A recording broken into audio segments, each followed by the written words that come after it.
It's time for another installment of When Gen X Ruled the Multiplex, where I look at the films that shaped the MTV generation. Today's pick is Repo Man, the 1984 cult hit written and directed by Alex Cox. This was Cox's first film, and despite having the look and feel of a quintessential indie, Repo Man was released by Universal Studios. Cox followed it up with Sid and Nancy in 1986, then mostly directed smaller independent films, including Repo Chick, the 2009 spiritual sequel to Repo Man. Universal tried to bury the theatrical release of Repo Man, but interest in it was pretty high due to its iconic punk soundtrack, and it gained popularity upon home video release.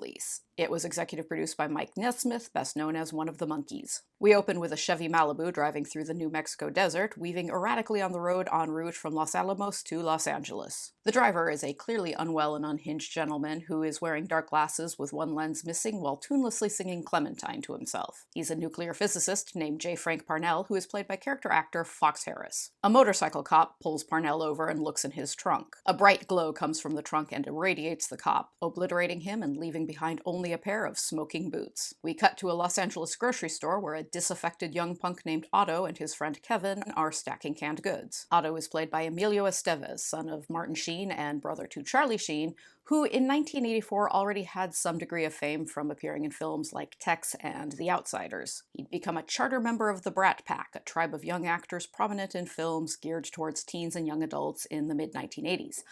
I was born in 1974, and you know what that means? It means I've seen an awful lot of films starring the various members of the Brat Pack. Otto's co-worker Kevin is played by Xander Schloss. Schloss would go on to become the bass player for the hardcore punk band The Circle Jerks, who contributed a pair of songs to the excellent Repo Man soundtrack, and who will appear on screen later in the film. One of the most famous aspects of Repo Man is its relentless and often hilarious use of generic supermarket products in the place of recognizable brands. These products will show up everywhere in the film. These specifically are the generic products sold by the Ralph's supermarket chain in Southern California throughout the 80s. When I moved to Los Angeles in 1991 for college, these products in that minimalist packaging designed to save on printing costs were still ubiquitous at Ralph's, though they were retired shortly thereafter. The first time I drank vodka in the USC dormitories, it came in a plastic bottle with a generic label that just said vodka on it. According to legend, Repo Man had a difficult time acquiring sponsors to help defray its production costs due to its bizarre and nihilistic script.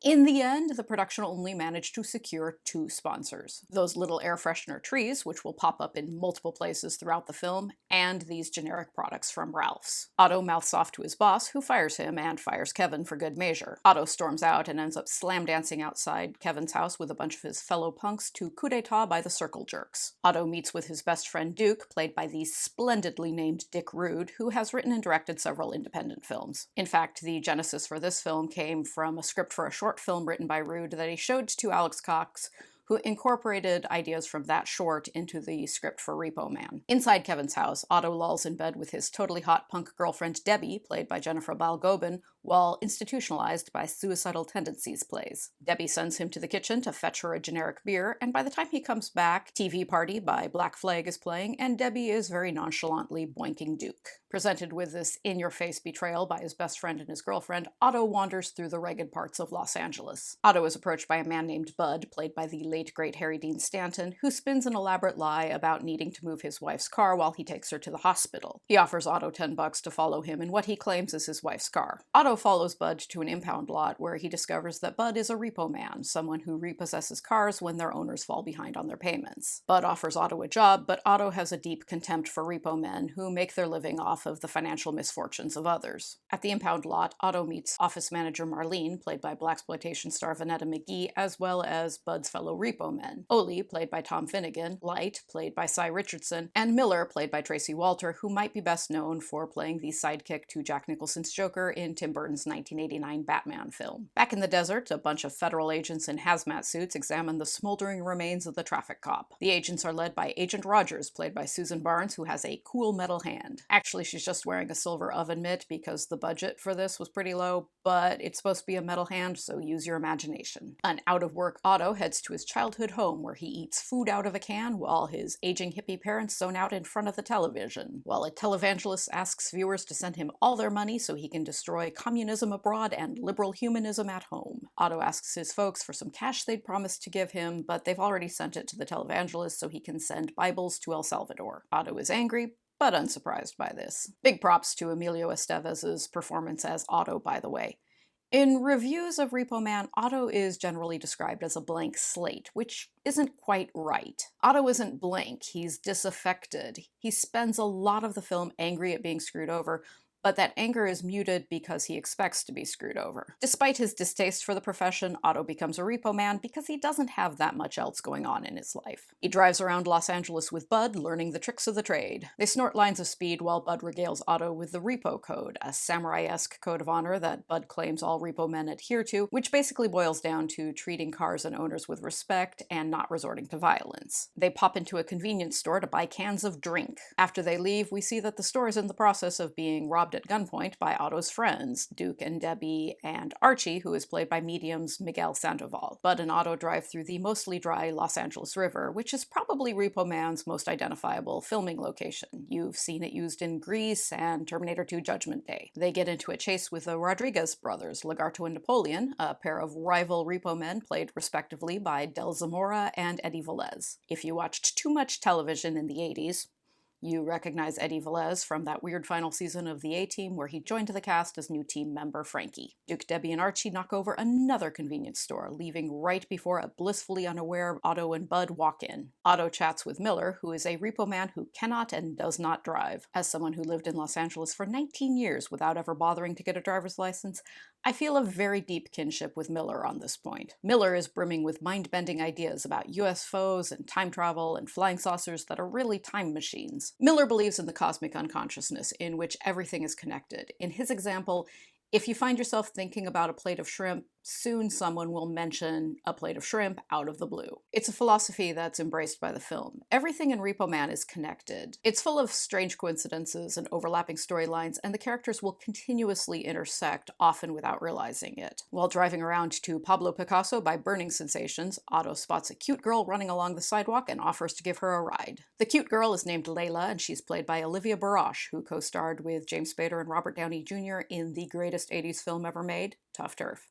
Layla, who is a member of a secret network, is being trailed by federal agents in suits, blonde wigs, and mirrored sunglasses, whom she claims are trying to kill her. She shows Otto a photo of what she claims are the corpses of 4 dead aliens. The photo actually shows condoms filled with water, but as with Agent Rogers and her metal hand, they're supposed to be aliens, so use your imagination. Layla claims a scientist, who is almost certainly our friend J. Frank Parnell, has smuggled the dead aliens off of an Air Force base. A contract worth 20 grand comes in for the Chevy Malibu, and all the repo men, including the Rodriguez brothers, begin the search. J. Frank Parnell takes the Malibu through a car wash, at which director Alex Cox has a quick cameo as an attendant, and then he pulls up to the pump at a gas station where Otto's former co-worker Kevin is now working. Parnell is clearly deteriorating. He staggers out of the car to vomit, and while he's occupied thusly, the Rodriguez brothers swoop in and steal the car out from underneath Kevin's nose. Lagarto and Napoleon drive around in the Malibu, which is growing ominously hot. They stop at a fast food joint, and we see that it's advertising a plate of shrimp, as Miller had foretold earlier in the film. While they're at the restaurant, Duke, Debbie, and Archie steal the Chevy Malibu. Federal agents kidnap Layla. Under interrogation, she tells them about the aliens in the trunk of the Malibu. She calls Otto and arranges to meet him at a dive bar where our friends the Circle Jerks are performing a lounge lizard version of When the Shit Hits the Fan while wearing rainbow-colored tuxedos with sequined lapels. Otto meets with Layla and Agent Rogers, who's looking for the aliens. Duke, Debbie, and Archie show up and harass Otto while sniffing generic poppers, which is something I'm pretty sure the Ralph supermarket chain did not sell in the 80s. Parnell tries to take back his Chevy Malibu, but Duke, Debbie, and Archie catch him in the act. Parnell tricks Archie into opening the trunk, and Archie is instantly obliterated, leaving only his smoking Doc Martens behind. After quarreling with Bud, Otto storms off and wanders around Skid Row, where agents in hazmat suits are hauling off the corpses of dead vagrants. We'll never know anything more about this. It seems likely that these are victims of the Chevy Malibu, which has begun to glow green from the decomposing aliens in the trunk. Otto spots the Chevy Malibu and chases it on foot. Parnell stops the car and lets Otto in. They drive around while Parnell tells a story about a scientist who is clearly himself, who worked on the neutron bomb and then had to give himself a lobotomy because working on such a destructive weapon drove him mad. After telling Otto all of this, Parnell slumps over the steering wheel and dies. Otto dumps Parnell's corpse at a bus stop, then drives the Malibu to the impound lot.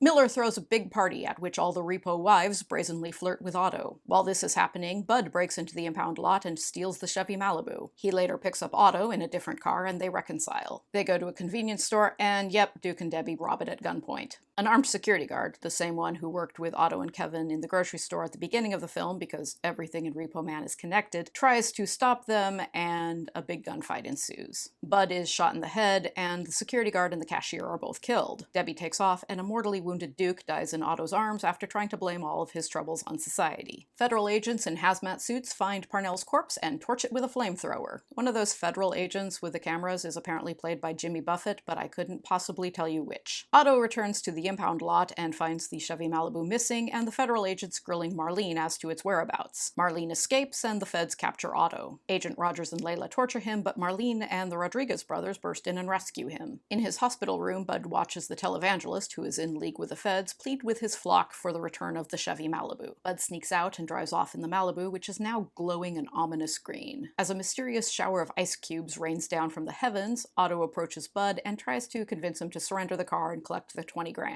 When Bud steps out of the Malibu, a helicopter flying overhead riddles him with bullets. Bud dies in Otto's arms as all the Repo men, Layla, and the federal agents arrive on the scene. Even the televangelist is there, along with a rabbi played by Monkey Mike Nesmith in a quick cameo. The Chevy Malibu radiates a force field which sets anyone on fire who gets too close. Miller is the only one able to approach it. Even though he can't drive, he gets behind the wheel and invites Otto to join him. Otto slides into the passenger seat and the Chevy Malibu takes to the sky and flies off. End credits roll in the wrong direction as Iggy Pop's Repo Man plays. Unlike most of the films I'm going to discuss here, I didn't see Repo Man until I was an adult. I don't think it made it into theaters in Spokane, and even if it had, I'm not sure of the likelihood of me seeing it as a naive and unworldly 10-year-old in 1984. I was aware of its existence, though I'd get it kind of confused in my brain with Stephen King's Maximum Overdrive, which came out in 1986 and starred Emilio Estevez and was about inanimate objects like cars and trucks coming to life. That's a bad mistake on my part. Maximum Overdrive is a notorious stinker, whereas Repo Man is excellent. Made smack in the middle of the big greedy Reagan years, Repo Man has a strong anti-consumerist streak, and you can see that in the use of those generic products. Nothing rejects consumerism and advertisement and product placement quite as much as drinking generic beer, especially if, like Otto, you are surrounded by coworkers who are literally named after brands of beer. Miller, Light, Oli, and Bud. Repo Man also has interesting things to say about the idea of selling out. Growing up as a card-carrying member of Generation X, I knew deep in my bones that nothing was worse than being a sellout. Nothing was worth compromising your moral integrity for the sake of material gain. We were the last generation to think like that. A great many very smart words have been written about how and why millennials and the young members of Generation Z accept what we used to think of as selling out as a necessary and essential part of surviving in today's world. Repo Man more or less reached that conclusion before any of us did.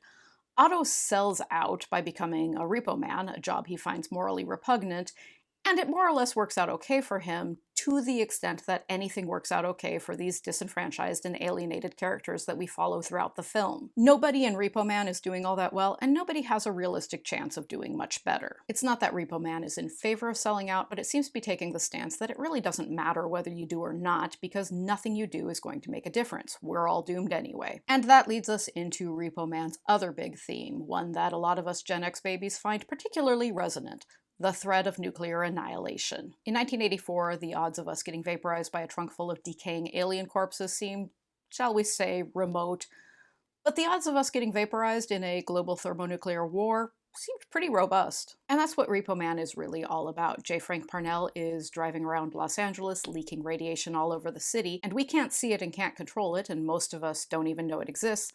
But all the same, it could, and probably will, kill every last one of us. If I'm making Repo Man sound too bleak, I'm doing it a disservice, because this is actually a very fast-paced, funny, endlessly quotable film, loaded with cool details and weird little moments. If you find yourself in a punk, nihilistic frame of mind, if, for a random example, you're feeling a bit frayed around the edges from weathering out a global pandemic, maybe you should open up a can of food and plop yourself down in front of Repo Man. Thank you for hanging in there with me. Next time, we're going to get a little more peppy and upbeat with a look at 1983's Valley Girl. I look forward to seeing you all back here then. Thanks for joining me.